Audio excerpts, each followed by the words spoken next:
As palestras que estão sendo feitas desde ontem à noite, elas são baseadas nesse livro Culto Espiritual, que é uma exposição de 1 Coríntios de 11 a 14. Então o que estou dando aqui é o extrato, é o resumo.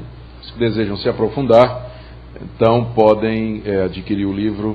Ele tem muitos detalhes, traz toda a literatura, analisa com muito mais profundidade do que eu estou podendo fazer aqui. Esse outro livro, sobre batalha espiritual, já vai na sua 3ª edição. É um livro que analisa o movimento de batalha espiritual, procura mostrar o que há de positivo e aquilo com que nós devemos nos preocupar e oferece uma alternativa do que seja a batalha espiritual bíblica. E esse livro, A Bíblia e seus Intérpretes, ele faz uma análise de como a igreja cristã vem lendo a Bíblia desde o período dos apóstolos. Nós pegamos as principais correntes de interpretação da Bíblia, analisamos as suas contribuições, o que é que eles acertaram, o que é que eles erraram, até os dias de hoje, quando a gente faz uma análise das correntes de interpretação modernas, que estão associadas a nomes conhecidos, como Jacques Derrida, ou Foucault, ou o Gadamer, a própria teologia da libertação, as teologias feministas. Então todas elas têm uma hermenêutica que são analisadas aqui. Tem um apêndice que foi escrito por um aluno meu sobre linguística, e uma análise muito interessante das mais recentes teorias na área de linguística e como ela já tem sido aplicada para a interpretação bíblica. É um livro que tem sido usado, alguns seminários já têm adotado como livro-texto de hermenêutica. Eu soube que até a Igreja Batista da Lagoinha, que tem um seminário, eles adotaram isso aqui como livro-texto. Acho que não leram antes. Mas é que eles têm um professor lá acho que bem reformado na área de hermenêutica, que adotou o livro. Então, era isso. Gente, nós vamos, para alguns, nós estamos dando continuidade à série de estudos que começamos no sábado à noite, e para outros que estão aqui, essa é provavelmente a primeira palestra. Então nós vamos ter que fazer um misto de continuação e coisa nova. Então eu vou começar fazendo uma breve recapitulação, por amor dos que estão aqui e estão vendo a palestra pela primeira vez. Na verdade, ela é a última de uma série de 4. Então tem que dar um pouquinho do que é que veio antes, para que não fiquem meio soltos naquilo que nós estamos fazendo. Bom, o assunto é sobre a espiritualidade no culto, ou o culto que é verdadeiramente espiritual, ou ainda, o que é que torna um culto, na verdade, um culto que pode ser dito que ele é espiritual. Nós já vimos que esse assunto da espiritualidade, particularmente no que se relaciona com o culto, ela aparece nessa carta como sendo uma das preocupações ou um dos motivos que levou o apóstolo Paulo a escrevê-la. Paulo foi o fundador da igreja de Corinto e recebeu pedido de ajuda e informações a respeito da situação caótica da igreja. 7 anos, mais ou menos, 5, 7 anos depois que Paulo fundou a igreja já exibia problemas graves, alguns dos quais chamaram a atenção do apóstolo e o motivaram a escrever essa carta. Os principais problemas são, em primeiro lugar, o espírito divisionista que permeava a comunidade. Nós lemos de que havia pelo menos 4 grupos, 4 partidos dentro da igreja. A igreja ainda se reunia no mesmo lugar, mas ela estava rachada internamente. Ela estava prestes a se esfacelar. Havia o grupo de Pedro, o grupo de Paulo, o partido de Apolo e o mais perigoso de todos, que era o grupo de Cristo. Eu vou falar daqui a pouco sobre eles.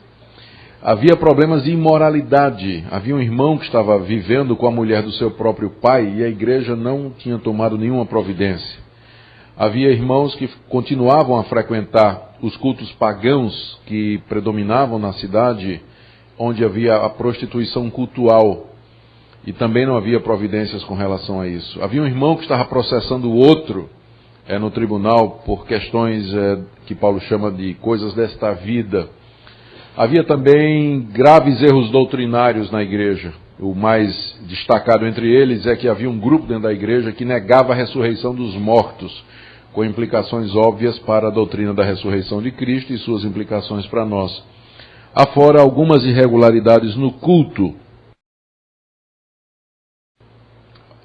que nós iremos ver em detalhes.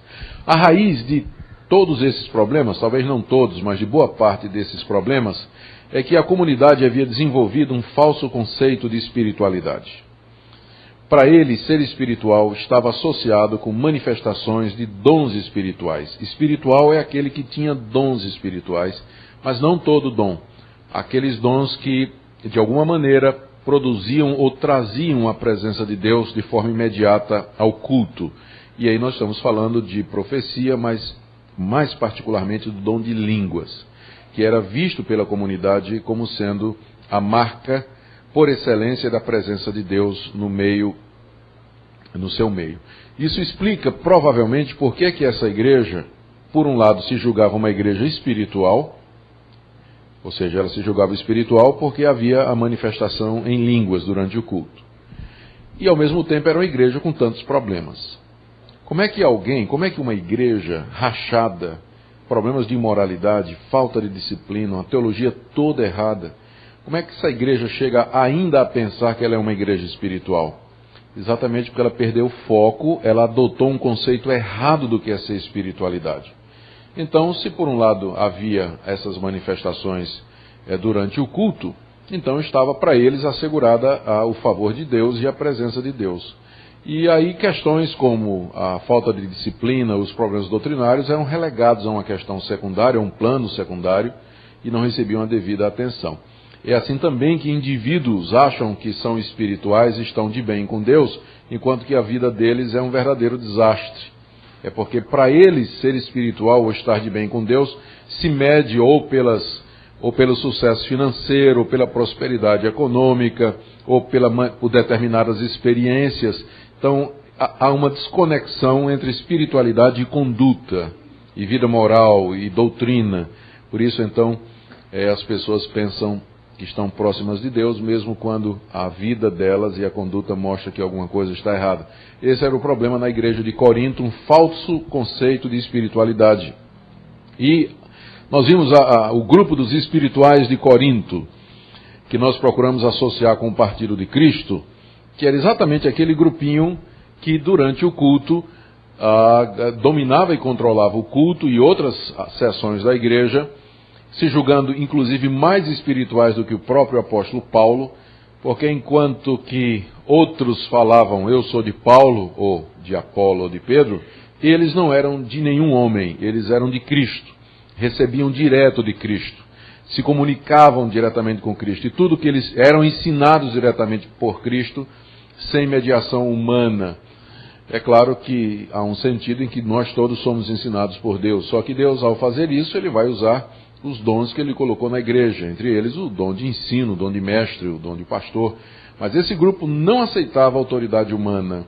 Eles diziam que aceitavam somente a autoridade de Cristo. Então, provavelmente, esse tipo de atitude, ela acaba desenvolvendo uma postura de arrogância espiritual, de isolacionismo, de exclusividade e uma vedação, uma blindagem à crítica. Porque se ela está em contato direto com Cristo, o que ela recebe de Cristo, o que ela percebe de Cristo, não pode ser questionado. E aí então os problemas começaram, nessa primeira carta, menos, mas na segunda que Paulo escreve, a gente já percebe que ele está reagindo fortemente a um grupo da igreja que questionava a sua autoridade apostólica. E nós, juntando, todas essas provas são circunstanciais, não é? Mas a gente sai juntando e formando o contexto. Eu tinha falado no sábado à noite que tentar reconstruir a situação, lendo a carta de Paulo, é a mesma coisa você entrar numa sala e tem uma pessoa no telefone conversando. E você só está ouvindo o que é que a pessoa está dizendo, não está ouvindo o que é que a outra está dizendo. E aí você tenta imaginar qual é a conversa completa e qual é o assunto, só ouvindo o lado da pessoa. Então é mais ou menos o que a gente tenta fazer. Nós temos as cartas de Paulo e pela leitura delas nós tentamos imaginar qual era a situação, qual era o contexto, o que é que teria provocado o apóstolo Paulo a escrever o que ele escreveu. E nós chegamos então a esse quadro de uma igreja que tinha perdido o foco, tinha perdido o rumo, estava, por um lado, bem intencionada. Paulo não questiona em nenhum momento isso, eram crentes, estavam buscando, querendo buscar a Deus, servir a Deus, mas eles estavam no caminho errado para isso. Eram crentes, estavam errados, apesar de ser crente. O fato de que a gente é crente não garante a infalibilidade, né? Nós erramos frequentemente na vida. E essa era uma igreja que estava errada. Ela pensava que ser espiritual era uma coisa, e Paulo coloca o conceito verdadeiro de espiritualidade em contraste para corrigi-los. Então, nós vamos focar na questão dos erros relacionados com o culto, a questão da espiritualidade relacionada com o culto, que é o tema da nossa palestra aqui. Nós vimos algumas coisas. Nós vimos, em primeiro lugar, a questão das mulheres espirituais, como elas queriam, por conta da manifestação dos dons na sua vida, elas queriam participar do culto no mesmo nível dos homens cristãos, o que em si não é errado, só que elas estavam querendo retirar de sobre elas o véu que na cultura do Antigo Oriente significava que a mulher estava debaixo de autoridade. Toda mulher de respeito, honrada, e que estava debaixo de autoridade, ela usava o véu como símbolo disso. E elas queriam orar e profetizar no culto sem o véu. E o apóstolo Paulo, então, escreve dizendo que isso não devia ser feito, que é impróprio, só que a argumentação de Paulo não é por uma peça de vestuário. Está preocupado com o conceito que está por detrás, que se expressava culturalmente através daquela peça de vestuário. E ele, então, no fim, pede que a mulher use o véu porque ela está debaixo de autoridade. Nós vimos isso no sábado à noite e também as implicações disso para a questão da ordenação feminina e etc. Depois nós vimos a questão da ceia, porque até a ceia na igreja dos Coríntios era complicada. Aliás, uma igreja com todos esses problemas, o culto tinha que ser complicado, porque o culto é onde desembocam as convicções da igreja. Que se manifesta ali o que é que a igreja acredita. E então, se a igreja era complicada desse jeito, o culto da igreja não tinha que ser um culto confuso, desordenado, que não produzia edificação e no qual várias pessoas estavam se aproveitando. A ceia também era complicada. Paulo corrige isso dizendo que Cristo é o centro da ceia e que eles deviam participar dela com discernimento. Depois nós vimos no capítulo 12, como Paulo fala que os dons foram dados para a edificação da igreja. São muitos, contudo promovem a unidade, e o alvo é o fim proveitoso, que é a edificação da igreja. Usar os dons em proveito próprio, para a autossatisfação, para a sua própria promoção, é de fato torcer aquilo que Deus nos deu. Nós mencionamos o caso, como é fácil isso acontecer. Há ministérios, pastores que receberam o dom da palavra, o dom da pregação, da exposição, o dom da liderança. Só que esses dons foram dados para o bem da igreja, para a edificação da igreja. Contudo, eles usam tudo isso para se beneficiarem, ou financeiramente, ou para atingir popularidade, ou para alcançar poder, ou fama, ou domínio, enfim, há um verdadeiro desvirtuamento. E é isso que Paulo procura corrigir ali nesse ponto. Hoje, pela manhã, então, no primeiro culto, nós vimos o capítulo 13, onde o apóstolo Paulo faz uma exposição do amor como o caminho mais excelente para uma igreja que queria ser espiritual, mas tinha perdido o rumo. O amor seria a solução para todos os problemas. E agora, finalmente, chegamos no capítulo 14, onde nós vamos encontrar um contraste que o apóstolo Paulo faz entre línguas e profecia. O que é que nós encontramos aí? Capítulo 14 começa retomando o que Paulo havia dito no capítulo 12, verso 31. Vocês se recordam que o 12:31, Paulo disse assim: procurai com zelo os melhores dons, e eu passo a mostrar-vos um caminho sobremodo excelente. E aí agora no capítulo 14 ele diz: segui o amor e procurai com zelo os dons espirituais. Ou seja, ele voltou à questão da busca dos dons. A ponto de podermos dizer que o capítulo 13 é quase que um parênteses, onde ele trata do caminho mais excelente. Feito isso, ele retoma o assunto que ele havia deixado no final do capítulo 12, que é a busca dos dons espirituais, e agora ele desenvolve, só que desenvolve sob a forma de uma comparação. Uma comparação entre profecia e línguas. Como ele diz aqui, segui o amor, que é o resumo do capítulo 13, e procurai com zelo os dons espirituais, mas principalmente que profetizeis. Então, Aí você tem o resumo do capítulo 14. O capítulo 14 é o apóstolo Paulo procurando mostrar à igreja que o dom de profecia é superior e ele é mais adequado para a edificação da igreja do que o dom de línguas não interpretado. E ele vai terminar com algumas instruções para a vida da igreja. Então, analisando esse capítulo, eu gostaria de propor aos irmãos 5 ou 6 pontos que ocorrem no capítulo, que nós vamos usar, são 5 ou 6 princípios que o apóstolo Paulo coloca para desenvolver essa temática central. Tá certo? Que eu queria acompanhar com vocês para que a gente compreendesse o pensamento do apóstolo. Vamos tentar dividir o capítulo, então, em primeiro lugar, nesses princípios. E o primeiro princípio é esse aí, que no culto nós temos que dar prioridade ao que edifica a igreja. Quando nós nos reunimos em culto para buscar a Deus e louvar a Deus, há muitas coisas que podem ser feitas no culto. Nós temos centenas de possibilidades de coisas que podem ser trazidas para o culto. A pergunta então é, o que é que nós devemos trazer para o culto? O que é que tem que ter prioridade? E a resposta que o apóstolo Paulo nos dá, em primeiro lugar, esse é o primeiro princípio, é que no culto a prioridade é aquilo que edifica a igreja. Vamos então dar uma olhada no texto. Vamos ler aí, verso 1 até o verso 5. Segui o amor e procurai com zelo os dons espirituais, mas principalmente que profetizeis. Pois quem fala em outra língua não fala a homem, senão a Deus, visto que ninguém o entende, e em espírito fala mistérios. Mas o que profetiza fala aos homens, edificando, exortando e consolando. O que fala em outra língua a si mesmo se edifica, mas o que profetiza edifica a igreja. Eu quisera que vós todos falasseis em outras línguas, muito mais, porém, que profetizasseis. Pois quem profetiza é superior ao que fala em outras línguas, salvo se as interpretar para que a igreja receba edificação. O primeiro ponto aí, desse princípio número 1, que eu gostaria de chamar a sua atenção, é o conceito de edificação, que nós já mostramos aí. Nós temos que entender primeiro o que é que Paulo quer dizer com edificação, porque se nós não entendermos isso, nós não vamos entender o argumento dele mais adiante. Vocês percebem que essa é a preocupação dele, olha. Ele diz, quem fala em outra língua não fala a homens, etc. Mas quem profetiza fala aos homens, edificando. Aí quando chega no verso 4, ele diz, quem fala em outra língua, a si mesmo se edifica. Mas o que profetiza, edifica a igreja. E no verso 5 ele diz que prefere que os coríntios profetizem para que a igreja receba. Então qual é a preocupação dele em primeiro lugar? Com a edificação da igreja. Esse é o critério.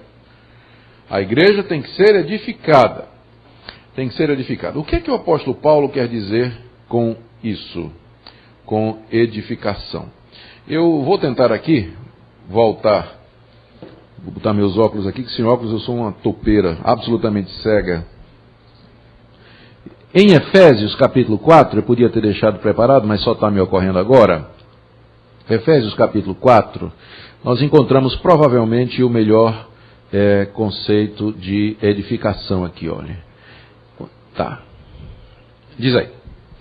Efésios capítulo 4, ele está falando dos dons que Deus concedeu à igreja, e ele fala que Deus concedeu uns para apóstolos, outros para profetas, outros para evangelistas, outros para pastores e mestres, com vista ao aperfeiçoamento dos santos, desempenho do seu serviço para a edificação do corpo de Cristo. Até que todos cheguemos à unidade da fé, ao pleno conhecimento do Filho de Deus, à perfeita varonilidade, à medida da estatura da plenitude de Cristo, para que não sejamos como meninos agitados de um lado para o outro, levados ao redor por todo o vento de doutrina, pela artimanha dos homens. Quando a gente pergunta o que Paulo quer dizer por edificação aqui. Então, primeiro, a edificação ela vai ser produzida, pelo que está no verso 11, por aqueles dons ali. Apóstolos, profetas, evangelistas, pastores e mestres. O que esses dons têm em comum? Eles são dons da palavra. Todos eles lidam com a palavra de Deus. Todos eles. Então, a primeira coisa é que a edificação ela tem que vir pela palavra de Deus. A segunda coisa é que essa edificação Veja o verso 13. Ela tem um alvo, é que nós cheguemos à unidade da fé, ao pleno conhecimento do Filho de Deus, à perfeita varonilidade, à medida da estatura da plenitude de Cristo. Então é isso que Paulo entende com edificação. Esse crescimento, essa edificação, é voltada para que nós sejamos cada vez mais parecidos com o Senhor Jesus. Existe um processo, eu vou usar a palavra intelectual, porque não me falta outra no momento, mas existe um processo intelectual aqui. Você não pode edificar-se ou atingir a estatura de Cristo sem que você cresça em entendimento. A edificação tem que passar pelo entendimento. Você só é edificado quando você compreende a verdade, você entendeu as coisas de Deus, você creu nestas coisas e você pratica, vive estas coisas. A edificação passa por aí. Tanto é que no verso 14, ele diz assim, olha, nós temos que crescer e ser edificados com o objetivo, para que não sejamos, como meninos, agitados de um lado para o outro, levados ao redor, por todo vento de doutrina, pela artimanha dos homens, pela astúcia com que conduzem ou induzem ao erro.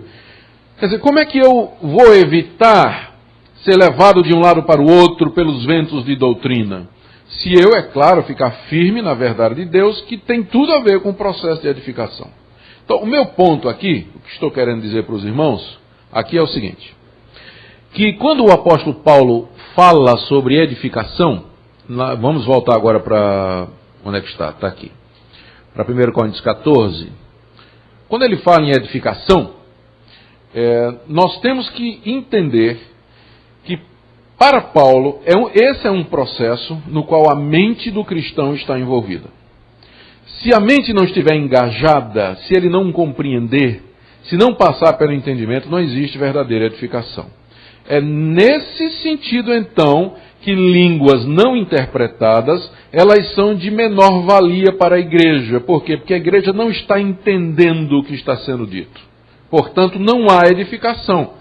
Por que que a profecia, então, tem mais valor? Porque a profecia, qualquer que seja o conceito que venhamos a dar à profecia, ela é feita numa língua inteligível, ela se dirige à igreja, ela traz uma palavra para a igreja, por isso edifica a igreja. Línguas não interpretadas não edificam a igreja, porque ninguém entende o que está sendo dito. Para haver edificação, tem que haver entendimento.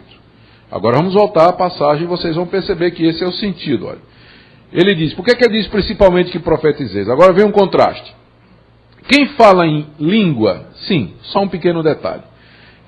A expressão outra não está no original grego. Isso é uma daquelas coisas que os nossos tradutores resolvem fazer para ajudar e acaba complicando. Porque literalmente no original diz assim, quem fala em língua. Quem fala em língua. Eu quisera que todos vós falasseis em línguas. Não tem outra e não tem outras. Isso foram os nossos tradutores que colocaram para que a gente entendesse que não é língua, mas outra coisa. E o problema é que a palavra outra aí sugere de que se trata de um outro tipo de línguas. Quando, na verdade, nós vamos ver na análise de 1 Coríntios 14, que não parece que o apóstolo Paulo, quando fala do dom de línguas, ele está pensando em glossolalia. Quer dizer, simplesmente você falar blá, blá, blá, blá, blá, palavras desconectadas sem sentido. São idiomas humanos faladas pelo Espírito Santo, no poder do Espírito Santo. A palavra outras aí prejudica essa compreensão, mas é uma interpolação dos nossos tradutores. Eles não tinham direito de fazer isso. Na minha Bíblia eu coloquei esse outras tudo em colchete. Na Bíblia em português, não é? Porque no original não tem. É uma tentativa de interpretação deles que acaba complicando. A versão Almeida atualizada, a versão Almeida corrigida, ela também tem outra, só que ela colocou em itálico. Se você tem a Almeida corrigida, você vai ver que ela colocou outras em itálico, que é a maneira que eles têm de indicar de que isso não está no original. Eles colocaram para tentar facilitar a compreensão, mas no meu entendimento prejudica. Tá certo? No meu entendimento prejudica. À medida que a gente vai progredindo, vocês vão ver a minha argumentação e depois a gente discute no final. Tá bom? Então veja só. Quem fala em língua não fala a homem senão a Deus, visto que ninguém o entende e espírito fala mistérios. Então veja bem, o que é que isso significa? Significa que quando a pessoa está falando em línguas, ela está falando num idioma que eu não entendo, e portanto o que ela fala é mistério. Só Deus o entende, ou só Deus a entende. É por isso que Paulo diz que quem fala em outra língua fala a Deus. Ela não está se dirigindo à igreja, porque a igreja não sabe o que está sendo dito. Só quem percebe é a Deus, porque Deus conhece todos os idiomas. Não é que fala de mistérios, ela fala... os mistérios aí não são coisas ocultas, que só a pessoa e Deus sabe, mas pode ser até um conteúdo que todos nós saberíamos se tivesse sido falado no idioma que nós conhecemos. É misterioso porque eu não entendo o que está sendo dito. Não porque o seu conteúdo é desconhecido. Quando a gente estuda o livro de Atos, naquelas manifestações de línguas que houve, você percebe que cada vez que aquilo aconteceu, havia um comentário de quem entendia dizendo: por que é que estes homens estão louvando a Deus nesses idiomas? Quer dizer, dá a entender de que, juntando com o que Paulo diz aí, que quem fala, fala a Deus, de que o conteúdo das línguas era algum tipo de louvor, de glória, de exaltação a Deus. Em línguas a pessoa louvava e exaltava e adorava a Deus, se dirigia a Deus, num idioma que não era conhecido pela comunidade. Daí então parecia alguma coisa misteriosa. Em compensação, o que profetiza, ele se dirige ao homem, enquanto que as línguas parecem ser dirigidas a Deus como louvor, a profecia é dirigida diretamente para a igreja. É uma palavra que vem da parte de Deus para a igreja e que edifica, sim, porque passa pelo entendimento, consiste em exortação e em consolação. É claro que isso aqui está muito longe da ideia de que profecia é você adivinhar o que é que está na vida dos outros, não é? Não tem nada, não existe esse conceito neotestamentariamente. As duas únicas vezes em que você tem um profeta neotestamentário falando do futuro, não foi para adivinhar o que é que está oculto na vida de ninguém, mas para dizer o que é que ia acontecer, uma fome que aconteceu na Judéia e que Paulo haveria de ser preso. E foi o mesmo cidadão chamado Ágabo. As duas únicas vezes em que um profeta, no Novo Testamento, ele faz o papel de profecia predictiva. A tarefa dos profetas neotestamentários nas igrejas locais era edificar, exortar e consolar as comunidades. E eles faziam isso trazendo uma palavra de Deus para o momento. Eles falavam de impromptu, eles falavam extempore, à medida que eles sentiam que Deus os estava levantando para falar e dizer aquilo. E aí que está a diferença entre eles e os mestres, porque os mestres já tinham um compromisso de alimentar a igreja regularmente. Toda reunião eles já tinham um compromisso, era essa a função deles. O profeta não tinha, ele falava quando Deus o impulsionava a falar. Ele podia falar ou podia não falar. Isso tudo dependia do que Paulo chama de revelação, que nós vamos, quando chegar mais adiante, no verso 28, a gente vai chegar. Então, aqui está o primeiro contraste. Quem fala em outra língua, fala a Deus, ninguém entende, portanto ninguém é edificado. Mas quem profetiza, fala aos homens. Assim, olha, outro contraste. Quem fala em outra língua, a si mesmo se edifica, mas o profeta edifica a igreja. John Stott, comentando esse verso, diz que Paulo está usando de ironia aqui, ou até de uma contradição. Porque se só existe edificação, se você entende, como é que quem fala em línguas a si mesmo se edifica? A pessoa não entende o que é que ela está falando. Então, que edificação própria é essa? Stott diz que Paulo está ironizando, porque está dizendo que o único proveito que há em você falar línguas que ninguém entende, nem você, é um proveito pessoal como quem às vezes faz uma coisa para Deus. Eu sei o que é isso, eu sei que quem fala em público sabe o que é isso. A gente fala a palavra ou exerce algum dom em público, há uma satisfação íntima de você poder ser útil na obra de Deus. E é uma espécie de autogratificação que a gente sente. Talvez seja isso. A pessoa que está falando em línguas, ela não entende o que ela está dizendo, a igreja não entende, ninguém é edificado. O único proveito é que a pessoa sabe que Deus falou, Deus a usou, mesmo que a igreja, ele próprio, não tenha edificação, ou não conheça o que é que está sendo dito. Em compensação, o profeta edifica a igreja toda. Aí então vem o ponto de Paulo aqui, quando ele diz que quem fala, ele diz que ele não proíbe, claro, ele diz: eu quero que vocês todos falem em línguas, muito mais, porém, que profetizem, pois quem profetiza é superior ao que fala em línguas, salvo se houver interpretação. para que a igreja seja edificada. Então aqui, está na cara, está óbvio que o apóstolo Paulo está dando à igreja a prioridade a quê? Línguas ou profecia? Profecia, óbvio. Por quê? Porque o alvo da nossa reunião é a edificação dos irmãos. Línguas não interpretadas, elas não contribuem para isso, então elas não têm lugar. Não pode ter lugar no culto línguas não interpretadas. Não edifica a igreja. Não edifica. O que edifica é de fato a profecia, não é? Palavra pregada e falada. Tudo bem, note que Paulo não está proibindo, ele está regulamentando. Vamos agora para o segundo princípio que nós queremos colocar. Esse aí. Para que sejam aproveitados, os dons têm que ser inteligíveis. Ou eu tiraria a palavra dom e colocaria tudo que é feito no culto tem que ser inteligível, para poder ser aproveitado. Senão não há proveito nenhum. Tá certo? Eu sou até um pouco radical nisso aí. E, às vezes, eu sei que é bonito, mas eu já vi isso acontecer em algumas igrejas, que o culto vai começar e vem alguém cantar uma música de Bach em latim para a igreja. Vai cantar.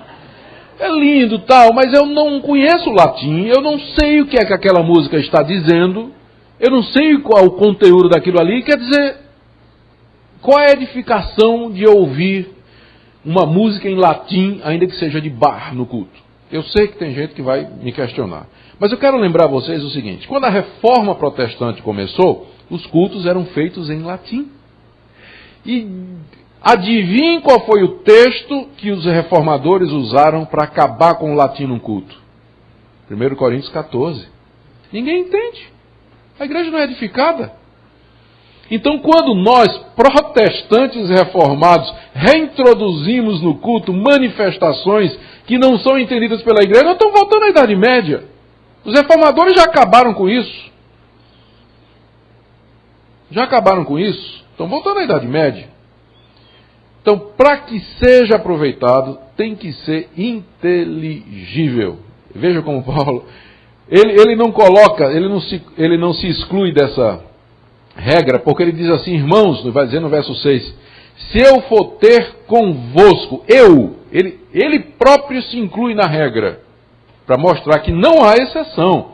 Se o grande apóstolo Paulo fosse lá na igreja falando em línguas, ele não aproveitaria para ninguém. Depois ele vai dar 3 exemplos. A orquestra desafinada, o trombeteiro confuso e 2 estrangeiros que se encontram. Ele vai mostrar que se não houver entendimento, não existe qualquer proveito. Vamos lá para o texto para ver a análise que o nosso apóstolo está fazendo. Agora, porém, irmãos, ele diz, pois, se eu for ter convosco, note, ele não está se excluindo, se eu for ter convosco, falando em línguas, em que vos aproveitarei? Se vos não falar por meio de revelação, ou de ciência, ou de profecia, ou de doutrina. Eu quero dizer para vocês que eu não sei qual exatamente a diferença de revelação, de ciência, de profecia e de doutrina. Para mim é tudo uma coisa só. Ele está falando de profecia. Ele está falando da pregação, da exposição da palavra de Deus, que pode ser chamada de revelação, de ciência, de profecia ou de doutrina. Eu não sei exatamente qual é a diferença entre essas 4 coisas, mas uma coisa eu sei, que essas 4 coisas eram passadas para a igreja numa linguagem que a igreja entendia. Paulo falava grego quando estava lá entre os coríntios. E os coríntios entendiam. Se ele chegasse na igreja falando numa outra língua, por exemplo, hebraico, que Paulo falava, mas os gregos não falavam, os coríntios não falavam, qual era o proveito para a igreja? Todo aquele conhecimento, toda a ciência, toda a revelação, toda a doutrina que o apóstolo Paulo tinha, se tornava sem proveito, porque a comunicação não era feita de uma maneira inteligível. Então ele faz uma comparação primeiro da orquestra desafinada. É assim que instrumentos inanimados, como a flauta ou a cítara, quando emitem sons, se não os derem bem distintos, como se reconhecerá o que se toca na flauta ou na cítara? Imagine que aqui nessa maravilhosa orquestra que temos diante de nós, cada um deles os instrumentos estão desafinados. Nenhum de nós vai entender a melodia. E quem já participou de um culto onde há um descompasso entre o dirigente e e o instrumento, a igreja fica perdida, é horroroso. Eu não sei quem de vocês já viu isso. É horroroso. Ou então um coral onde as vozes estão desafinadas, o som não sai distinto, você não sabe qual é a melodia. É um negócio desagradável. Uma orquestra desafinada, um coral desafinado. A melodia não se percebe. Paulo compara o falar em língua sem interpretação na igreja a instrumentos que não dão um som bem distinto. Você não sabe, você está ouvindo a pessoa falando em línguas ali, mas não produz efeito nenhum. Então, segunda comparação, se a trombeta der som incerto, quem se preparará para a batalha? Eu, quando fiz o exército, servi o CPOR, a primeira coisa que eu tive que aprender foi ordem unida. Me lembro do sargento Silva, um sujeito baixinho assim, e nós recrutas, na verdade eram aspirantes, né? Nós íamos sair oficiais do exército, nós tínhamos que aprender ordem unida. Ordem unida é assim, o Silva gritava, em frente, marcha, e nós tínhamos que sair marchando, tudo juntinho, tudo direitinho, no mesmo passo, na mesma direção. A gente andava ali, meia volta, vou ver, e lá na frente a gente fazia meia volta, tal. Aí, depois de um tempo, quando a gente aprendia os comandos, o Silva chamava um cabo corneteiro. E aí, ele ia ensinar para a gente os mesmos comandos, só que com a corneta. Então, um toque breve, um toque curto, em frente. Aí, Silva dizia, meia volta para o corneteiro. O corneteiro já sabia como era a meia volta, né? 2 toques breves e um curto. Aí, aí a gente ouvia, a gente já sabia o que é que Silva queria, porque o corneteiro deu o som tranquilo. A gente fazia meia volta e voltava. Agora imagine que a gente fosse para uma guerra, estava numa guerra, e nós tínhamos aprendido a avançar, recuar, à direita, à esquerda, e no meio do combate o Silva dizia para o cabo corneteiro, toca avançar. E ele ficava confuso, e em vez de avançar, ele tocava recuar. Ou em vez de tocar à direita, ele misturava o toque e tocava para a esquerda. O exército ia entrar numa completa confusão. Ia ser um caos. É exatamente isso que Paulo está dizendo. As pessoas estão falando em línguas na igreja e a gente fica perguntando qual é a ordem que Deus está dando? O que é que o comandante está nos dizendo? Não estou entendendo nada. Quem que vai se preparar para a batalha se as ordens não são claras e legíveis? Se o que Deus está falando não me é dado a conhecer, se eu não sei o que está sendo dito, quem é que se prepara para a batalha? E ele faz essa comparação dizendo, e assim vós, se com a língua não disserdes palavra compreensível, como se entenderá o que dizeis? Porque estareis como se falasseis ao ar. É isso que acontece quando as línguas são faladas na igreja sem interpretação. O pessoal está falando ao ar. A igreja não está sendo edificada nem preparada para o combate ou para a guerra. E, portanto, a confusão é geral. Agora, terceira comparação. Quando 2 estrangeiros se encontram. Quando 2 estrangeiros se encontram e falam a mesma língua, é beleza. Eu, quando encontrei a minha esposa, que é holandesa, ela falava português. Foi uma beleza. Agora, se quando eu a encontrei, ela falasse holandês e eu português, ia ser um caos completo, né? Eu teria desistido desse romance maravilhoso e desse casamento. E ela também, primeiro até do que eu. Bom, há sem dúvida muitos tipos de vozes no mundo. Veja só, a palavra vozes, aí, você pode traduzir pela palavra línguas. Há sem dúvida muitos tipos de línguas no mundo. Nenhum deles, contudo, sem sentido. Mas se eu, pois, ignorar a significação da voz, ou seja, da língua, do idioma, serei estrangeiro para aquele que fala e ele estrangeiro para mim. Então imagine, quando você encontra um estrangeiro, só um detalhe, né? A palavra estrangeiro aqui no grego é bárbaros. Essa palavra bárbaros foi uma palavra cunhada pelos gregos, porque é uma palavra interessante. Tem palavras que são construídas a partir do som. Por exemplo, a palavra clique. Clique com o mouse. Qual a origem do verbo clicar? É o som. Clique, né? Clique, clique. Aí ficou o verbo clicar. Bárbaro foi uma palavra que foi construída a partir do fato de que os gregos, quando eles ouviam alguém falando uma outra língua que eles não entendiam, eles só ouviam assim, bar. Por isso, quem não falava grego era um bárbaro, bárbaros, que foi traduzido como estrangeiro. Então, quando você está falando em línguas na igreja, você está sendo um bárbaro para mim e eu um bárbaro para você, porque nem eu não lhe entendo. Tá certo? Eu não lhe entendo. Tem muitas línguas no mundo e todas elas têm sentido, mas se você está falando num idioma que eu não conheço, em vez de nos aproximar, isso na verdade nos separa. Quando se fala línguas na igreja, você faz uma separação. Nós passamos a ser estrangeiros. Nós não nos compreendemos. Não faz sentido para nós. Tá? Então, essa é a terceira comparação de Paulo. Aí, então, ele diz, assim também vós. Pronto. Aqui é que tem um ponto, viu? Essa vírgula aí, na verdade, é um ponto. Se eu ignorar a significação da voz, serei estrangeiro para aquele que fala, e ele estrangeiro para mim, assim também vós. Ponto. Devia ter terminado aí. Eu falo com muita liberdade, porque não foi Paulo que escreveu os pontos e as vírgulas, né? Vocês sabem que no grego não tinha ponto e vírgula. Isso aí são os nossos tradutores. E eu acho que os tradutores... Eu acho que a frase terminava aqui, ó. Assim também vós. O novo assunto começa aqui, com V maiúsculo. Visto que desejais dons espirituais, procurai progredir, e assim por diante. Bom, mas isso é outra conversa. O ponto aqui do apóstolo Paulo é esse. Voltamos ao segundo princípio. Para que os dons sejam aproveitados na igreja, eles têm que ser inteligíveis. As manifestações têm que ser entendidas.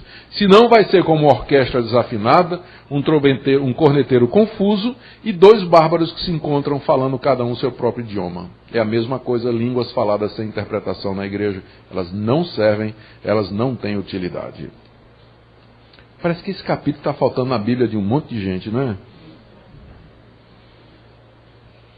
Vamos aqui continuar? Vamos para o verso 12 agora, que nós temos mais um princípio. Vamos para o terceiro princípio que o apóstolo Paulo coloca, que é o seguinte: a espiritualidade não é contrária ao entendimento. Nós vamos ver que Paulo desafia a igreja a progredir. Se eles querem dons espirituais, que eles progridam. Só que o progresso consistiria em procurar interpretar as línguas. Para que as línguas sejam proveitosas para a igreja, elas têm que ser interpretadas. Ele vai falar mais uma vez que não há edificação sem entendimento, e vai falar que o nosso interesse no culto é a edificação do próximo. E esse deve ser o critério que vai nos guiar naquilo que deve fazer parte ou não do culto. Vamos entrar para o nosso texto. Aí está o verso 12. Assim também vós, ponto. Aquilo ali faz parte da parte anterior. Vamos começar no visto. Visto que desejais dons espirituais, procurai progredir para a edificação da igreja. Estão notando a preocupação de Paulo? Qual é a preocupação dele o tempo todo? Vocês querem dons espirituais? Só um detalhe aqui, só uma curiosidade.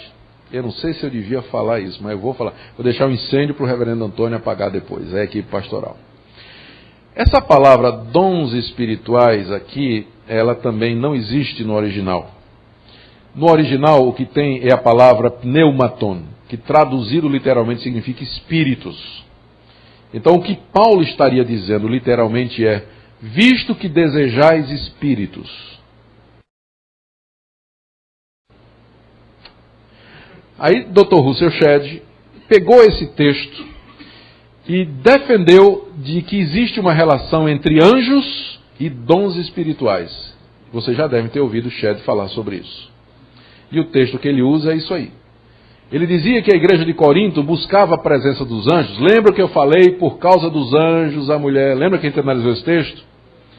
Então ele junta com aquilo ali e diz que a igreja de Corinto era uma igreja que desejava anjos. A manifestação dos anjos. Queria a presença dos anjos no meio deles, porque os anjos eram os ministradores dos dons espirituais. E aí o Dr. Shedd fala a respeito dos anjos neutros, né? Quer dizer, de uma ação neutra dos anjos. Não é nem necessariamente boa, nem necessariamente maligna, mas os anjos ministram determinadas determinados poderes. E aí ele procura explicar fenômenos que não têm explicação. E o que ele gosta de usar é aquele fenômeno da varinha, é um fenômeno que existe. Se você pegar uma forquilha de madeira, você sair andando assim num deserto, de repente, onde tiver uma fonte subterrânea de água, a forquilha vai vergar. Então, essas coisas assim que parecem sobrenaturais e tudo, Shedd atribui à ação de anjos, não é? Nós tivemos uma longa conversa com o Dr. Shedd, que nós estimamos e amamos muito. Para mim é o maior intérprete no Brasil hoje do Novo Testamento, para discordar fraternalmente com ele. Ele disse que tem um livro sobre isso, mas só vai publicar quando ele morrer. Quando ele morrer, aí vai mandar publicar. Eu digo, ótimo, porque se morrer e você estiver vivo, nós vamos brigar. Tá certo? Ele prometeu que só vai ser publicado quando ele morrer, esse livro. Tá certo? Mas não deixa de ser, no mínimo, curioso. Porque literalmente no grego, visto que desejais espíritos, para vocês não pensarem que eu estou brincando, vou mostrar aqui no grego mesmo, né? Então vocês têm a oportunidade de treinar o grego agora.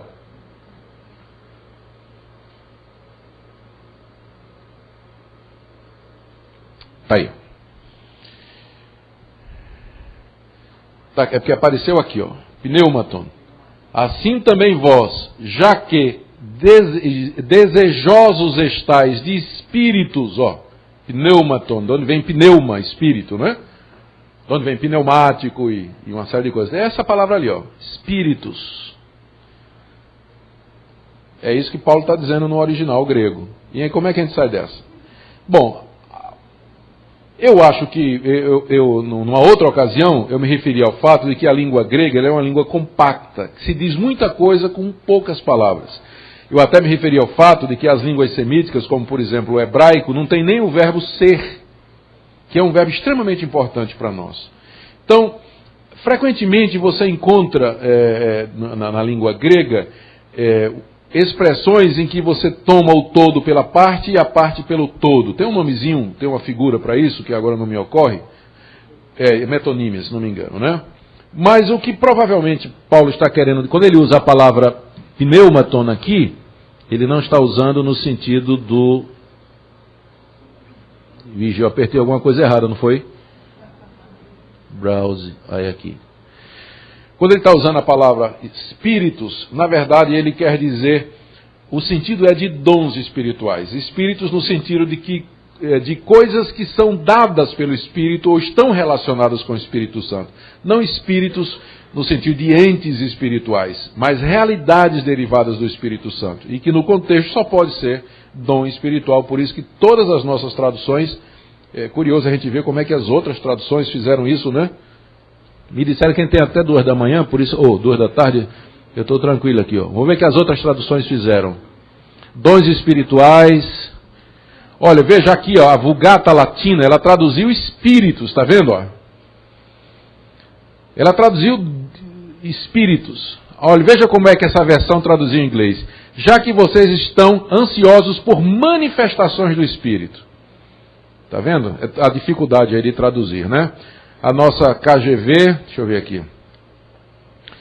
Ó, veja aqui, ó, a NAB, ela traduziu literalmente, ó, desde que vocês desejam ardentemente espíritos. Complicado, né? Deixa eu tirar aqui essa strong aqui. Desculpe.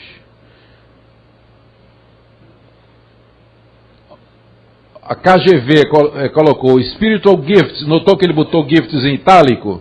É porque não tem no original. NAB Spirits, essa outra aqui, outra versão, Spiritual Gifts, está vendo a NAS, a NVI, Spiritual Gifts, a NIB, que é a NVI inglesa, Spiritual Gifts, veja como é a nova, essa daqui, a NGB, ela traduziu, poderes espirituais, e por aí vai. Então, as traduções, elas tentaram fazer aí de diversas maneiras, mas a dificuldade existe, não é? Deixa eu voltar aqui para minha continha. Pronto. Bom, de qualquer forma, fica estabelecido aí a questão de que é realmente dom espiritual. Bom, os coríntios desejavam dons espirituais, ou manifestações, ou poderes espirituais. Eles queriam isso aí. Era uma igreja voltada, era uma igreja que queria a manifestação de Deus no meio deles. Paulo já havia corrigido isso no capítulo 13, dizendo que o caminho mais excelente é o amor. Não nega que se possa buscar os poderes espirituais. Mas nesse caso ali, eles tinham que progredir. Porque eles falar em línguas não era o ponto. E para isso eles tinham que, aí que está a exortação. Pelo que o que fala em outra língua deve orar para que a possa interpretar. E aí vem o ponto que eu queria trazer para vocês. Está aqui, olha. Porque se eu orar em outra língua, o meu espírito ora de fato, mas a minha mente fica... Não é o que a gente vem dizendo? Só tem edificação se a mente for engajada. Se a mente não se engajar, se a mente não entender o que está sendo feito, não há fruto. Portanto, não há edificação. O que farei? Orarei com o espírito, mas também orarei com a mente. Cantarei com o espírito, mas também cantarei com a... Vocês percebem que para o apóstolo Paulo não há uma dicotomia entre espiritualidade e conhecimento. Infelizmente, nos meios evangélicos tem entrado essa separação entre ser espiritual, ser poderoso, ter manifestações, gozar a presença de Deus e ao mesmo tempo ter uma mente doutrinada, conhecimento teológico, conhecimento de doutrina. As pessoas dizem que a doutrina mata e o poder edifica, alguma coisa nesse sentido, né? E não querem saber de doutrina, não querem saber de estudo. Nada mais longe do pensamento do apóstolo Paulo. Se a mente não está engajada, se não há entendimento das verdades de Deus, se não há compreensão do ensinamento bíblico, não pode haver verdadeira compreensão. Nós vamos acabar caindo no extremo. Se você quer os poderes espirituais, mas sem entendimento, você vai cair no misticismo, você vai cair no fanatismo, você vai cair nas loucuras que existem aí fora. É claro que o perigo existe também do outro lado. Se você quer apenas edificar a sua mente, você vai cair no intelectualismo árido, frio, no escolasticismo que só pode trazer morte e desgraça para a vida da igreja. Nós queremos as duas coisas. Queremos o equilíbrio entre uma mente preparada, uma mente que está fixada na palavra de Deus e um coração aberto para fazer a vontade de Deus e conhecer a plenitude do Espírito Santo. Então, um culto espiritual... ele não é espiritual porque necessariamente poderes espirituais se manifestam nele. Porque se não houver entendimento, se não houver, vou usar a palavra, uma boa teologia permeando tudo que é feito na igreja, ela pode ser tudo menos uma igreja edificada conforme os padrões bíblicos. Porque não há essa dicotomia na Bíblia. Nós queremos as duas coisas, mente e coração, absolutamente juntos. E ele termina eu quero terminar esse princípio aqui, dizendo aqui, olha, se tu bendisseres apenas em espírito, bendizer em línguas, não é? E falar em espírito aí é falar em línguas. Note que em espírito aí é um E minúsculo, não é um E maiúsculo. Como também antes ele tinha dito, orar no espírito e cantar no espírito. Mas notou que em ambos os casos é um E minúsculo, né? Por que não é E maiúsculo, mas um E ou E minúsculo? É porque a intenção do texto, a intenção de Paulo, ele aqui está fazendo uma distinção entre espírito como sendo provavelmente as emoções ou a parte não intelectual do homem e a mente, que é a sua parte cognitiva que processa todo o conhecimento e a compreensão. Então, quando você fala em línguas, quando você bendiz a Deus em línguas, a sua mente não está envolvida, não passa pelo conhecimento intelectual. Você está se dirigindo a Deus num idioma que você não conhece, portanto não passa pelo seu entendimento. Você está orando usando apenas a parte afetiva ou emocional. Para Paulo isso aí não edifica. Não... E tem mais uma outra coisa, né? Se você bendiz apenas em espírito, como dirá um indouto amém depois da tua ação de graças, visto que não entende o que dizes? A gente aprende aqui duas coisas. Primeiro, só podemos dizer amém se a gente entende. Se o cidadão está falando em línguas, como é que você vai dizer amém? Você não sabe o que é que ele disse? Não é? Ninguém sabe o que é que ele disse, como é que você vai dizer amém, amém? Não vai, você não sabe o que ele disse. E outra coisa, o amém é só no fim da frase, né? Perceberam aí, não é isso? Como dirá o indouto amém depois? Eu estou brincando, é porque a gente diz muito amém durante, né? A gente anuncia o hino e já tem gente dizendo amém. Tem problema dizer amém, não é? Estou apenas lembrando que na mente do apóstolo Paulo o amém é depois da ação de graças, tá? Só um pequeno detalhe. Tá bom? Pode continuar dizendo amém, fiquem tranquilos, viu? Não quero deixar um incêndio aqui para o reverendo Antônio apagar depois. Veja como ele volta à questão da edificação. Porque tu de fato dás bem as graças, mas o outro não é edificado. Mais uma vez, a preocupação contínua do apóstolo Paulo é a edificação do próximo, a edificação da igreja. Qual é o valor de eu falar em línguas na igreja, ou fazer qualquer outra manifestação na igreja, de forma que o meu próximo não é edificado e que a igreja não receba edificação? Não tem valor algum. Por isso que ele está tomando essa postura, que certamente para muitos pode parecer uma postura radical. Vamos então aqui avançar para o próximo princípio, que é esse aqui. É o quarto princípio. É a prioridade do inteligível. Está mais ou menos repetindo o que foi dito. Aqui nós vamos ver qual foi a opção do apóstolo inspirado. Ele diz assim, olha, dou graças a Deus porque falo em línguas mais do que todos vós. Claro, ele era apóstolo. A semelhança dos 120 lá no dia de Pentecostes, né, que receberam o dom de línguas, Paulo também, como apóstolo, ele falava em línguas. Mais do que todos. Eu não sei, ninguém sabe o que é que Paulo quer dizer com essa expressão, mais do que todos vós. Ele falava num número maior de idiomas, ele falava mais frequentemente, falava mais intensamente, ninguém sabe. Né? Ninguém sabe o que é que Paulo quer dizer com isso. Mas o ponto também não interessa para nós, porque o ponto para nós aqui é o seguinte: mesmo que ele de alguma maneira falasse mais em línguas do que a igreja de Corinto, contudo, prefiro falar na igreja 5 palavras com o meu entendimento para instruir outros a falar 10.000 palavras em outra língua. Essa é a preferência do apóstolo inspirado por Deus. Tem gente que não tem essa preferência, mas a de Paulo era essa daí. Essa era a preferência do apóstolo inspirado. Na igreja, ele prefere falar 5 palavras para instruir os outros, palavras que tenham entendimento, do que uma quantidade enorme. Alguns dizem que 10.000 era o número máximo que o grego podia contar. Eu duvido, mas de qualquer maneira não deixa de ser um número. Veja o contraste entre 5 e 10.000, né? É um contraste absurdo para indicar realmente o grau de intensidade com que o apóstolo Paulo queria evitar aquele problema. Agora vamos para mim, é o ponto-chave, esse quinto princípio. Eu acho que aqui Paulo finalmente, não é que finalmente, Paulo diz o que é que ele pensa a respeito das línguas e qual é o propósito das línguas, ou pelo menos um dos propósitos. Está aqui, as línguas são um sinal para os incrédulos. Nós vamos falar um pouquinho sobre a maldição do pacto, que foi confirmado por Isaías, e as línguas como sinal da ira de Deus. Tá certo? Preste atenção no que é que nós vamos fazer aqui. Em primeiro lugar, então, vamos ver o texto. Irmãos, não sejais menino no juízo.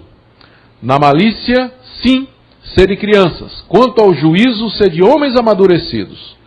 Na lei está escrito: falarei esse povo por homens de outras línguas e por lábios de outros povos, e nem assim me ouvirão, diz o Senhor. De sorte que as línguas constituem um sinal, não para os crentes, mas para os incrédulos. As línguas não são um sinal para os crentes. Não são um sinal da presença de Cristo, de Deus, ou sinal de espiritualidade. Não. Mas na verdade as línguas são um sinal para os incrédulos. Mas a profecia não é para os incrédulos, e sim para os que creem. Essa é uma passagem surpreendente, onde Paulo contradiz tudo o que é que os coríntios pensavam a respeito do dom de línguas. E onde ele diz aqui, na visão dele, o que é que o dom de línguas, na verdade, representa naquele contexto. Então vamos analisar. Primeiro, ele pede sobriedade e maturidade aqui aos coríntios, na análise dessa questão, que eles não sejam como meninos, mas como pessoas amadurecidas. Lembra que é a segunda vez que ele usa essa metáfora, né? Essa comparação entre menino e gente grande. Ele usou lá em 1 Coríntios 13. Nós agora somos como meninos, depois nós nos ocuparemos de coisas de gente grande. Aí ele apela para a lei. Na lei está escrito. Onde está escrito isso? Que falarei a este povo por homens de outras línguas e por lábios de outros povos, e nem assim me ouvirão, diz o Senhor. Isso aí faz parte das maldições da aliança que Deus fez com Israel, lá em Deuteronômio 28, alguma coisa, eu me lembro que eu vi. 13 é quando começa, né? Ah, sim. Quando você chega em Deuteronômio,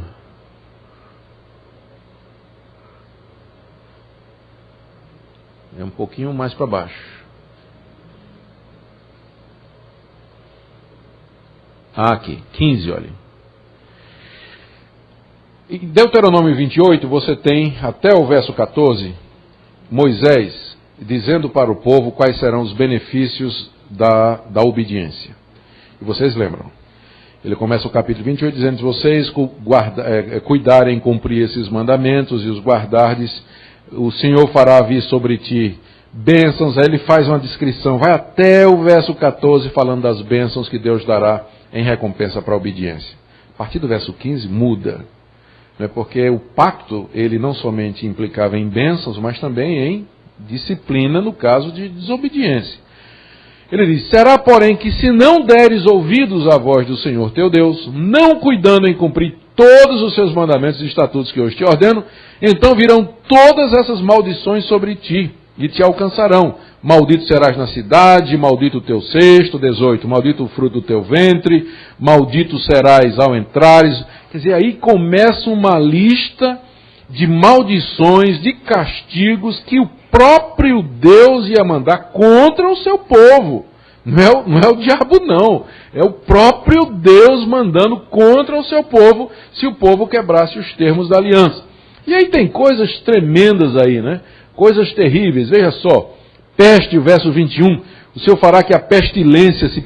Vê o que diz o verso 22, gente. Veja que coisa horrorosa, olha. O Senhor te ferirá com tísica, com febre, com inflamação, com calor ardente, secura, com crestamento, com a ferrugem. Veja só, o próprio Deus fazendo isso com o seu povo, quando o povo desobedecesse a Deus. E a lista continua. Veja essa daí, olha, o verso 27. Essa para mim é horrorosa. Veja o que é que diz aí. O Senhor te ferirá com as úlceras, com tumor, com sarna, prurido. Prurido é coceira. Com que você não possa se curar. Tem coisa pior do que uma coceira que não... É horroroso, não tem quem aguente, né? Mas é terrível, né? Quer dizer, o Senhor te ferirá com loucura, com cegueira. Já deram uma olhada nessa lista? É terrível, né? Deus tenha misericórdia. É terrível. Mas é o que Deus disse que traria sobre o povo em caso de desobediência. Continuando a lista, veja só. Vamos por aí. Até chegar, repete as úlceras malignas aí nos joelhos e tal. E aí, gente, olha. Aqui, ó. Pronto. Está aqui onde nós chegamos. Parte das maldições do pacto e da aliança era essa daqui.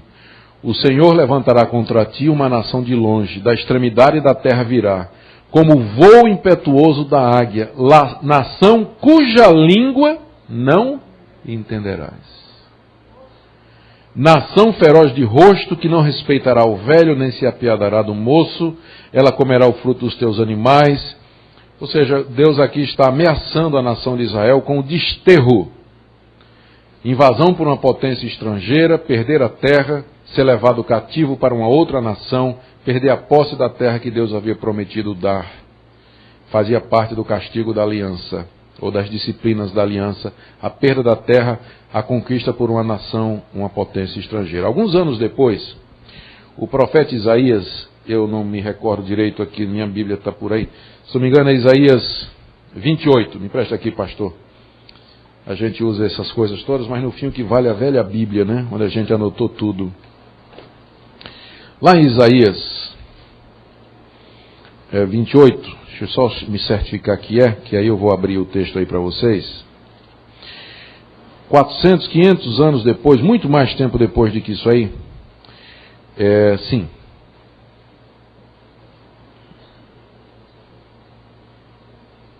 Exatamente, Isaías 28, a partir do verso 10. O profeta Isaías, falando ao povo de Deus, numa situação de iminente juízo, 28, 10, numa situação de iminente juízo. Deus estava falando ao povo, através de Isaías, chamando o povo a se arrepender. O povo praticava a idolatria, o povo fazia o que era errado. E aí o povo se queixava dizendo, mas é muita coisa, é preceito sobre preceito, essa lei de Deus é muito complicada. É muita coisa, quem que pode suportar? É muita norma. Preceito sobre preceito, preceito e mais preceito, regra sobre regra, regra e mais regra, um pouco aqui, um pouco ali, ninguém aguenta a lei de Moisés. Deus é injusto. Esses profetas estão querendo muita coisa, esses mestres, os sacerdotes que ensinam a lei, é uma carga muito pesada, nós não podemos fazer esse tipo de coisa. Aí o profeta, é como se Deus dissesse assim, vocês não querem escutar a minha lei? Vocês não estão ouvindo a minha maneira de falar? Então eu vou falar a vocês de uma outra maneira. Pelo que por lábios gaguejantes e por língua estranha falará o Senhor a este povo. Estão percebendo o que é que Isaías está dizendo aqui? Vocês não querem me ouvir? Então eu vou falar a vocês através de uma língua estranha. O que é que imediatamente isso lembrava?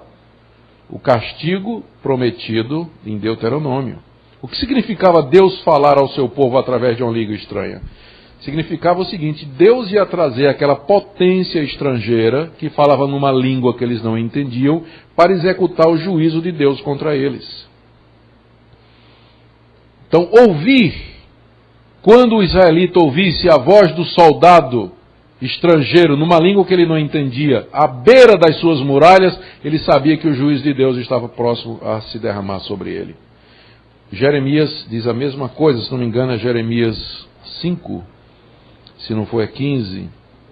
Franklin, me diga quando estiver próximo de terminar, viu? Por favor. Que aí eu me apresso para o fim. 10 minutos. Exatamente. Veja só ali. Jeremias 15, 5.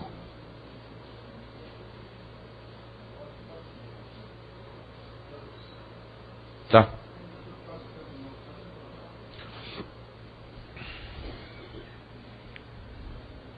Ué, aliás, é 5,15, né?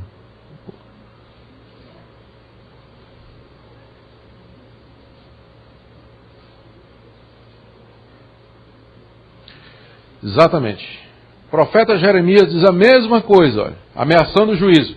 Eis que trago sobre ti uma nação de longe, ó casa de Israel, diz o Senhor.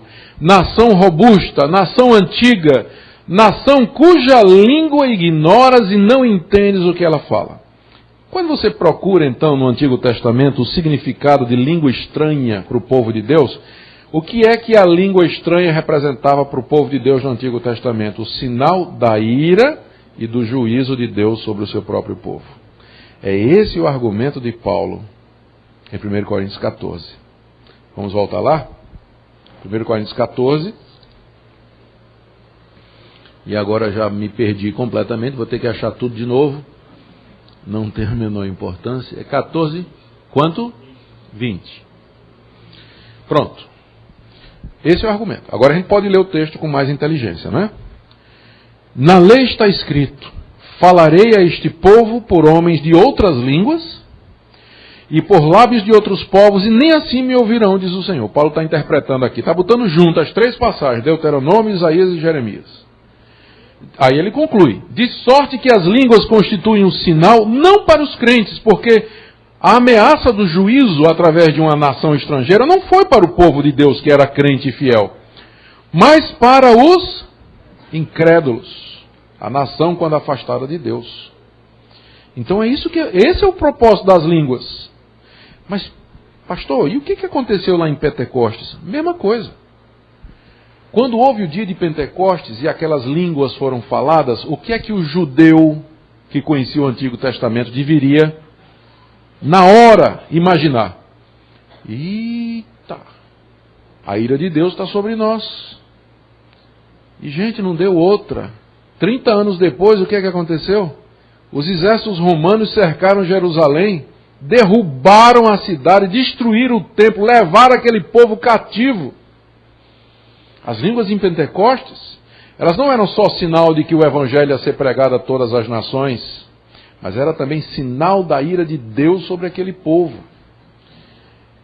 E aconteceu poucos anos depois, com a destruição de Jerusalém, e o espalhar da nação pelo mundo todo. É isso que Paulo está dizendo para eles: irmãos, vocês estão brincando com uma coisa que tem uma conotação muito séria. Será que vocês entendem qual é o propósito do dom de línguas? O que é que ele significa no contexto geral? Porque não é um sinal para os crentes, mas para os incrédulos. E se vocês querem um sinal para os incrédulos, aliás, para os crentes, eu lhes dou esse sinal: é a profecia. É a pregação da palavra de Deus. E aí, gente, veja só, o próximo princípio está muito relacionado com esse, que eu quero colocar aqui. Tá, sexto princípio: é válido não parecermos loucos. Gente, sem fazer nada, o pessoal já diz que a gente é doido. A gente devia evitar qualquer coisa que dê razão para eles dizerem que a gente é. Mas não é verdade? O evangelho não é loucura para os que perecem, e em cima disso a gente ainda dá razão para eles chamarem a gente doido. Nesses versos aí que se seguem ao texto que eu acabei de ler, Paulo vai falar de um caso imaginário: um incrédulo entrando em um culto em que todos estão falando línguas. As línguas não interpretadas não mostram que Deus está no meio da igreja, mas sim um profetizar. E ele vai falar do efeito da profecia no coração do incrédulo. Vamos lá para o texto, onde estas coisas aparecem de uma maneira muito claras. Ele diz aí, olha: se pois toda a igreja se reunir no mesmo lugar, e todos se puserem a falar em outras línguas, no caso de entrarem indoutos ou incrédulos, não dirão porventura que estáis loucos? É isso que eles vão dizer, é isso que eles dizem. Quando a Assembleia de Deus começou aqui no Brasil, ela foi muito inteligente. Os irmãos da Assembleia, eu tenho uma admiração muito grande pela Assembleia de Deus. Eles, quando começaram e que tinham... o que é que eles fizeram aqui? Nos cultos da Assembleia, quando eles começaram, nos cultos públicos do domingo, não se falava línguas. Língua era falada na quarta-feira, reunião fechada, para entrar tinha que ter carteirinha. Tá certo, tá certo. Porque se deixar aberto para os incrédulos entrar, vai dizer o quê? Está todo mundo doido aqui. Que doideira, que loucura. Mas até esse equilíbrio, esse bom senso se perdeu. Você liga a televisão, está lá o cidadão pregando e ralabalabalaxi e tal, e vai... Meu Deus, ninguém interpreta, ninguém... O que o público pensa disso? Você ouve um programa de rádio, está lá o cara falando em língua. O que o... É válido que a gente não pareça louco, gente. É Paulo que diz aqui. Se a igreja está reunida, todo mundo está falando em língua, e entra um incrédulo, ele vai dizer: Deus está no meio de vós. Ele vai dizer isso. Esses caras tá tudo é doido. Está tudo é doido. Mas é assim que eles dizem, a verdade é essa. Não é? Então, porém, se todos profetizarem, e entrar algum incrédulo ou indouto, ele por todos é convencido e por todos julgado. Tornam-se-lhe manifestos os segredos do coração. E assim, prostrando-se com a face em terra, adorará a Deus, testemunhando que Deus está de fato no meio de vós. Como é que a gente faz com que as pessoas reconheçam que Deus está no meio de nós? Quando a palavra de Deus é pregada, ela penetra no coração, na mente, discerne os pensamentos e as intenções. Quantas vezes já não tem acontecido, os pastores e pregadores sabem disso, que a gente prega e quando a sair a gente cumprimenta as pessoas, ou então as pessoas vêm conversar conosco e dizem: olha, o que você pregou, você parece que você conhecia a minha vida em detalhe. Você disse exatamente tudo o que eu precisava. Eu vi minha vida passando diante de mim, como um filme quando você estava pregando. Você me enquadrou perfeitamente. É claro que nós somos inocentes, não fizemos isso de propósito. A gente não conhece o que está no coração das pessoas. Mas Deus, usando a palavra dele, a palavra que vem, penetra como espada aguda até o íntimo do coração. E aí a pessoa diz: só Deus podia ter feito isso. Aí sim, eles vão reconhecer que Deus está no meio de nós quando se manifestar os segredos do coração pela exposição da palavra. É dessa maneira que a gente mostra e sabe que Deus está no nosso meio. Bom, gente, o meu tempo, não é que meu tempo acabou, eu tenho liberdade para continuar, mas eu acho que é conveniente parar aqui. No restante do capítulo 14, então, Paulo vai instruir a igreja sobre a questão do falar em línguas. Ele vai dizer que sejam 2, no máximo 3, por ordem, que tenha quem interprete. Se não interpretar, fica calado. Os profetas podem falar, mas no máximo 2, 3, talvez. mas que eles falem por ordem, que seja julgada a profecia, para evitar que tenha lá aqueles profetas dizendo Jesus é anátema, que a gente viu lá no capítulo 12. Enfim, ele chama a igreja para a ordem no final desse capítulo, mostrando que o culto espiritual, ele não se caracteriza como tal pela desordem, pelas manifestações aberrantes, ou por qualquer outra coisa que costumeiramente as pessoas costumam dizer que são espirituais, mas que tem que haver uma certa ordem, uma certa lógica, que tem que ter a participação da mente, o centro é Cristo, o alvo é a edificação da igreja, enfim, ele organiza o culto da igreja, mostrando que nós não podemos cultuar Deus do jeito que a gente quer. Deus tem princípios e tem regras para o seu culto que tem que ser obedecidos. A verdadeira espiritualidade, ela não é contrária à boa ordem, a uma boa liturgia, ao entendimento e o aprofundamento doutrinário. Quando você tira essas coisas, o culto vira fanatismo e bagunça, como está acontecendo na igreja de Corinto. Que Deus os ajude, o abençoe e dê a vocês sempre um culto equilibrado e voltado para a glória de Deus e para a edificação da igreja. Muito obrigado.